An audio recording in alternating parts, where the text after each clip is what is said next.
Welcome to the Pluto return to retrograde. Yes, Pluto is appearing to be in retrograde in the zodiac sign of Aquarius, and Aquarius affects the collective. The Aquarius zodiac sign is what's good for all, for the whole world, for all the people. So if things seem a little bit topsy-turvy right now, if things seem a little bit crazy right now, guess what? They are. And the energy from Pluto is part of it. And so I wanted to just come on because, there is so much going on in our world today, and probably in your own lives that might seem like there's just no control in what's happening, and you might seem overwhelmed, and you might just feel like, what can I do right now? And the Pluto retrograde is also affecting those of us in the United States even greater. It's affecting our country because it is in line with when our country was formed originally. And you have to go back to the 1700s for that and think about what happened then and the revolutions that happened then.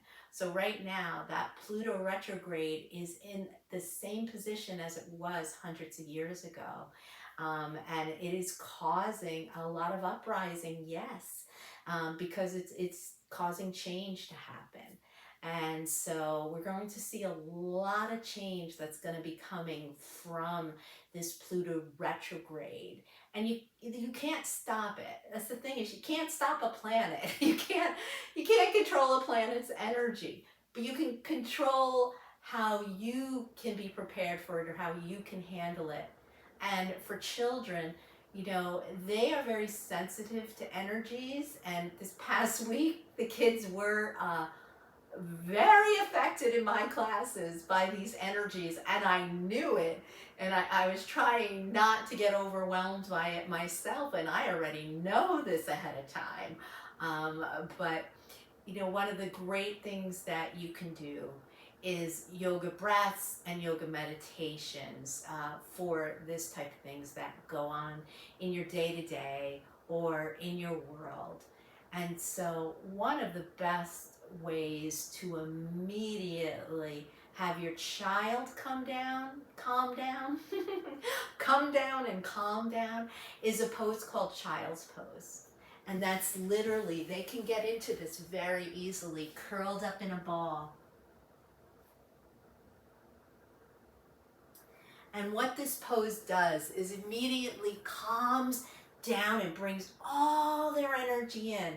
No special breath, no special chant, no special meditation. It's just child's pose. And it's called child's pose for a reason, because thousands of years ago when yoga was created and the monks observed children, that child's pose was one of the first calming poses they'd see that babies could do to calm themselves. So I assume, I wasn't around then, that I remember, but that's where child's pose, and I would love to believe that's how the term child pose came about. And so child pose, if you're as an adult able to do that pose, great. But a lot of adults can't get into that pose comfortably. So what we'll do to modify that pose for adults is we'll tell them to open their knees up so that their bellies can come down and their heads. And it's a lot easier for an adult to go down that way in child pose than having their knees closed up. And so if you are able to do that, it also is very calming for you as well.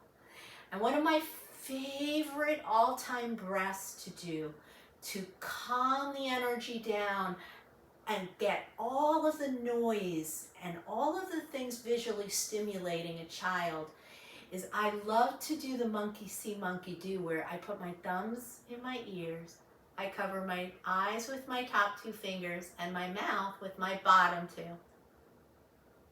and breathe, and breathe. And monkey see, monkey do, or monkey hear no evil, see no evil, do no evil, is a great breath to practice with your children of all ages. The really young ones can't cover all three, so they do their best to cover one or the other or both.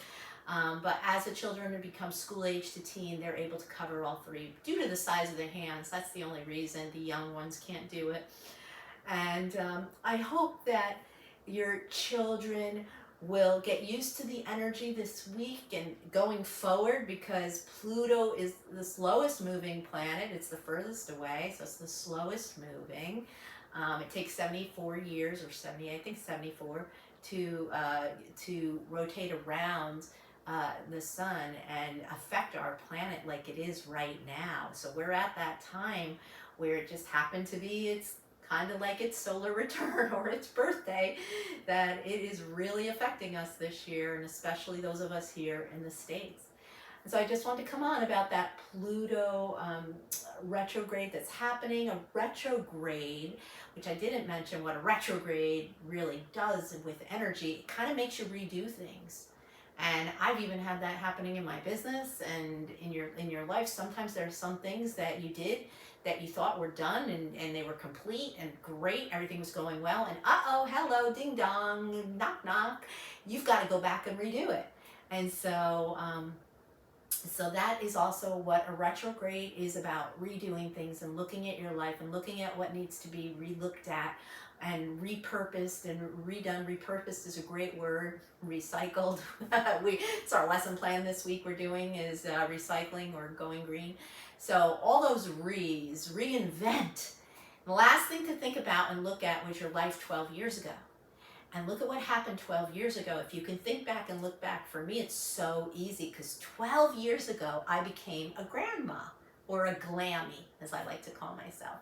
And that was a huge change for me in my life. You want to talk about a tremendous amount of love, that you thought you had love for your children, but when you have grandchildren, the amount of love that you feel for your grandchildren and then for your children now as a parent, it completely changes things in your life and what's really important. And so I then 12 years ago became the role of a grandparent. I would never want to go back. I actually tell my friends and family and kids all the time, I'd like to skip the kids part and just have the grandkids. And so it's just a wonderful, wonderful place to be for me. And that was the change that happened to me 12 years ago. So I can't wait to see what's happening now in this 12 years. I think I already know one of them. And, you know, it was a huge, huge happy time for us when we finally found our dream home in North Carolina after living in the Carolinas for almost 6 years. And so when we finally purchased our dream home, I think that's part of what this return for me is, but I'm sure there's more to it and more to come. But it's just really brought us a place to call home. So, namaste, yoga friends. Have a great yoga day. See you next time.